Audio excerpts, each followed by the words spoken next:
So ayan guys, i-react natin sila Sir Vince, Mami Sara, and of course si Miss Bionic. Sorry for the late or very late reaction. Kasi busy si Kabudi kaya hindi siya makapag-react. Ito i-react natin si Mami Sara. Yan. Grabe no. Ang cute ng batang to, tingnan nyo. Pinagdikit yung mukha ni Mami Sara and of course si Miss Bionic. O, pansinin nyo. Naku, iba talaga tong galaw ng batang to ha. At kaya sino tong kasama ni Mami Sara dito? Si Amara ba to? Medyo malaki-laki na o yung bata pa rin. Baka inaanak to ni Mami Sara, no? Siyempre, ayan. Pizza pie. Ang sarap ng pizza pie, Mami Sara, no?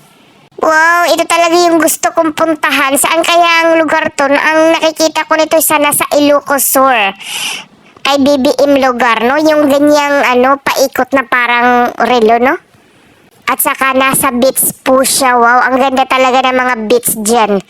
Lahat naman maraming magagandang beaches sa Pilipinas eh. Kaso, pera nga lang yung kulang para ikutin natin, di ba? At ayan si Papa dyan, di ba? Inaamo muna si Amara. Una, syempre, inaalalaya niya, tingnan niyo. Pangalawa, humawak na si Amara sa kamay ni Papa dyan. Then pangatlo, ayan. Okay na si Amara kay Papa dyan. Sigurado ako, lagi itong makakasama ni Sir Vince si Amara kasi nag-resign na nga si Sir Vince. Sabi ni Sir Vince dito, ilang taon din siyang naging flight attendant, guys. 13 years. Mantakin mo yung 13 years na yun. Mahirap na yun pakawalan, pero syempre may mga bagay tayo na dapat gawin. May mga bagay tayo na may mga priority. Priority din naman ni Sir Vince yun kasi umabot nga siya ng 13 years dahil mahal niya talaga yung trabaho niya. Pero syempre hindi natin si Sir ma-please kasi may kanya-kanya naman tayong isip.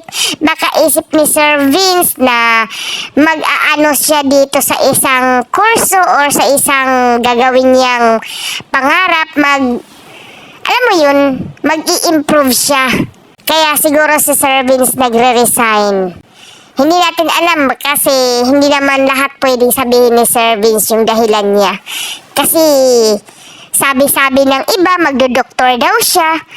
Kasi nurse na siya, baka tapusin niya yung pagiging doktor niya. Haka-haka lang naman yun. Hindi natin alam talaga kung anong tunay na dahilan ni Sir Vince.